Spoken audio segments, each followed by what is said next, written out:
जो कानपुर में दंगा भड़काने का आरोपी है। लेकिन भदरसा कस्बे का सपा नगर अध्यक्ष मोहित खान तो 2 कदम और आगे ही निकल गया। खैर, इस घटना को लेकर अब तक जो सच्चाई सामने आई है उसके मुताबिक बताया जा रहा है कि सपा नेता मोहित खान ने नाबालिग के साथ ये गुनाह नौकरी देने के नाम पर किया है, जिसमें उसके गुनाह का भागीदार बेकरी का और भी स्टाफ है। लेकिन इस मामले की जांच में अब तक जो सच्चाई सामने आई है उसमें यूपी पुलिस भी कम गुनाहगार नहीं दिख रही, क्योंकि बताया जा रहा है कि इस मामले में सपा नेता के खिलाफ 30 घंटे तक सिर्फ इसलिए एफआईआर नहीं लिखी गई क्योंकि पिछले 12 सालों से उसके घर में ही भदरसा पुलिस चौकी चल रही थी। राजू इसी जगह पर तमाम इसी जगह के आसपास के वो स्पॉट्स हैं जहां पर उसने इस घटना को अंजाम दिया। मोइन का भी नाम उसमें है और इसी बेकरी में वो रहा करता था। पुलिस जब उसे खोजती है तो वो लापता हो जाता है, भाग जाता है और ये वो बेकरी है जहां पर पूरी घटना को अंजाम दिया गया था। समाजवादी पार्टी के नेता इस भदरसा जो जगह है इसके भी अध्यक्ष हैं, जो मुख्य इसमें आरोपी के तौर पर मोइन रखे जा रहे हैं। और यहाँ पर आप देखेंगे कि ये वो स्पॉट है जहाँ पर बेकरी थी। आपको बता दें कि यह मामला शायद खुल भी ना पाता, क्योंकि भदरसा चौकी के पुलिस कर्मियों ने तो नाबालिग की मां की आवाज को अनसुना कर ही दिया था। लेकिन जैसे तैसे पीड़ित परिवार पूरा कलंदर थाने पहुंचा, जहां के एसएचओ ने मामले की गंभीरता को देखते हुए फौरन इस मामले में एफआईआर दर्ज कर ली। जिसके बाद जैसे ही इस अन्याय की भनक अयोध्या के हिंदूवादी संगठनों को हुई, निषाद पार्टी और हिंदू संगठन के लोग इंसाफ के लिए सड़कों पर उतर आए। फिर आगे जो हुआ उसका देश साक्षी है। ये जो दुराचार कर रहे हैं ये देश हित, समाज हित, परिवार हित में नहीं है। ऐसे लोगों को मेरी सरकार कठोर से कठोर सजा दिलाएगी। उत्तर प्रदेश के यशस्वी मुख्यमंत्री श्रद्धेय योगी जी ऐसी घटनाओं को बिल्कुल स्वीकार नहीं करते हैं और आपने देखा था कि इस बार विधानसभा के सत्र में भी इन विषयों के ऊपर चर्चा हुई है, संशोधन लाया गया है और कठोर से कठोर कार्रवाई हो, कठोर से कठोर कारावास और सज़ा मिले। इसलिए इस पर विधेयक में आपने देखा था कि संशोधन भी आया है, होने जा रहा है। बच्चों के साथ जो दुराचार का कांड है उसमें ऐसे लोगों को सख्त से सख्त सज़ा मिलेगी। बहरहाल, नाबालिग की जिंदगी में गुनाह का जहर घोलने वाला आरोपी सपा नेता मोहित खान जेल में है। पुलिस ने उसके खिलाफ पॉक्सो एक्ट के तहत केस दर्ज किया है। जाहिर है उसके गुनाह को देखते हुए उसका अंजाम बुरा होना तय है। लेकिन सवाल ये है कि हमेशा पिछड़ों और अल्पसंख्यकों के उद्धार की बड़ी बड़ी टींगे हाँकने वाले सपा नेता आए दिन ऐसे घिनौने अपराध में क्यों फंसे नजर आते हैं? क्या इस घिनौने घृणित बर्बर अपराध की कोई सफाई उनके पास है? Bureau report, Republic Bharat. तो इस वारदात ने सभी को चौंका दिया और कैसे खुलासा हुआ इस वारदात का ये हम एक एक करके आपको बताते हैं। देखिए, गैंगरेप के 60 दिन बाद नाबालिग की हालत बिगड़ी।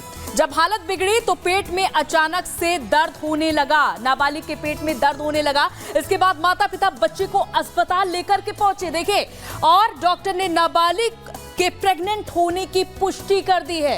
इसके बाद ये देखिए, नाबालिग ने माता पिता को रोते हुए आप बीती बताई। एक एक करके खुलासा होता है। जब 60 दिन बीत जाते हैं, नाबालिग के पेट में दर्द होता है तो माता पिता मोहित खान के पास गए और इसके बाद नाबालिग के माता पिता जब मोहित खान के पास गए तो आरोपी पता चलता है कि मोहित ने बच्चा गिराने की दवा देने की बात भी उस नाबालिग के माता पिता से कही। यहां परेशान होकर नाबालिग की मां भदरसा चौकी के पास पहुंची और वहीं सपा नेता मोहित खान ने 2000 रुपए दिए। भदरसा चौकी की पुलिस ने शिकायत दर्ज नहीं की।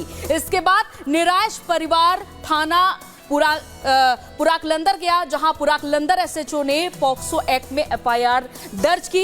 इसके बाद निषाद पार्टी और हिंदू संगठन सड़क पर उतरकर विरोध जताने लगे। जब बीजेपी पीड़िता को इंसाफ दिलाने पर अड़ गई और प्रदर्शन के बाद आरोपी को गिरफ्तार किया गया। यानी कि माता पिता जो अपनी आपबीती लेकर के पुलिस के पास पहुंचे, उन्होंने भी एफआईआर नहीं दर्ज की। उसके बाद जब बीजेपी विरोध प्रदर्शन करती है तो ये बड़ा खुलासा होता है। अब देखिए, सपा के दामन में कितने दाग है, इससे समझिए। इनको तो आप जानते होंगे, सपा नेता गायत्री प्रसाद प्रजापति पर भी गैंग रेप के आरोप लगे हैं। 2016 में चित्रकूट की महिला ने आरोप लगाया था। अखिलेश सरकार में गायत्री प्रसाद प्रजापति खनन मंत्री थे, ओहदा था। खनन पट्टे का लालच देकर शोषण का आरोप लगाया और पीड़िता की नाबालिग बेटी के भी शोषण का आरोप इन पर लगा हुआ है। सपा सरकार में गायत्री रसूखदार राजनेता रहे हैं। पुलिस प्रशासन ने पीड़िता की आवाज अनसुनी की थी। उस वक्त सुप्रीम कोर्ट के आदेश पर गायत्री पर एफआईआर दर्ज हुई और गायत्री प्रजापति और उसके 2 साथी दोषी पाए गए हैं। तो गायत्री प्रजापति को आजीवन कारावास की सजा मिली है। इनको आप देख सकते हैं, यही है गायत्री प्रजापति जिनको ओहदा भी मिला हुआ था। और तो देखिए अब सपा मोहित खान को बचाने के लिए पूरा जोर लगा रही है। समाजवादी पार्टी मोहित मामले में चुप्पी साध कर बैठी हुई है। सपा सांसद अवधेश प्रसाद की मोहित खान पर चुप है, बिल्कुल चुप है, अनजान बने हुए हैं समाजवादी पार्टी के लोग। और फिलहाल अब चलिए अगली खबर का रुख कर लेते हैं।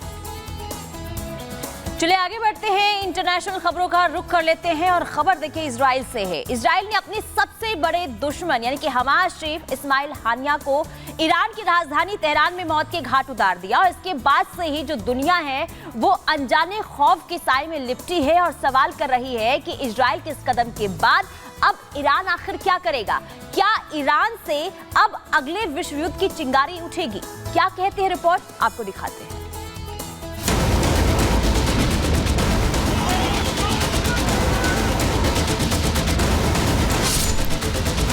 297 दिनों बाद आखिरकार इजराइल ने अपने देश पर हुए सबसे बड़े आतंकी हमले का बदला ले ही लिया।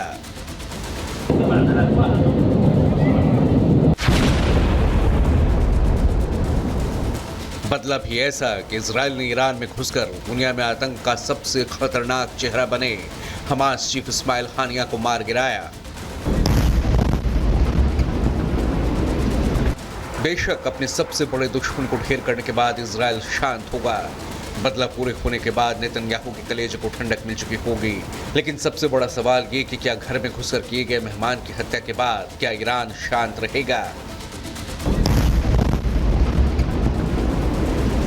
क्या ईरान इजराइल के इस हमले के बाद चुप बैठेगा या फिर इस हमले के बाद ईरान दुनिया को उस महातबाही का चेहरा दिखाएगा जिसके बारे में सोचकर दुनिया पिछले 9 महीने से थर्राती रही है?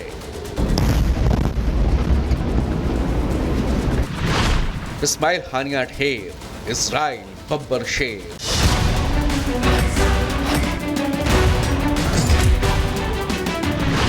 इजराइल का बदला पूरा, अब ईरान से महातबाही का खतरा। ये आशंका इसलिए क्योंकि खबर यह है कि ईरान में हमास चीफ इस्माइल हानिया की हत्या का बदला लेने के लिए ईरान अब तड़प उठा है। ईरान के मुख्य जमकारान मस्जिद पर लाल झंडा फहरा दिया गया है, जिसका सीधा मतलब है कि ईरान अब इजराइल से इंतकाम लेगा। इतना ही नहीं, इंतकाम के ऐलान के साथ ही ईरान के सर्वोच्च नेता आयतुल्ला खामनई ने बदला लेने का खुला ऐलान भी कर दिया है। खामनई ने ईरान के सरकारी टेलीविजन के जरिए ऐलान करते हुए कहा कि हानिया की हत्या करके अपराधी यहूदी शासन ने अपनी सजा का आधार तय कर लिया है। हानिया हमारे प्रिय मेहमान थे जिनकी हमारी जमीन पर हत्या कर दी गई, उनका बदला लेना हमारा कर्तव्य है। आपको बता दें कि ईरान में जमकारान मस्जिद पर इस झंडे को बदले का झंडा कहा जाता है। ये वहां तभी फहराया जाता है जब ईरान किसी की मौत या हमले का बदला लेने का ऐलान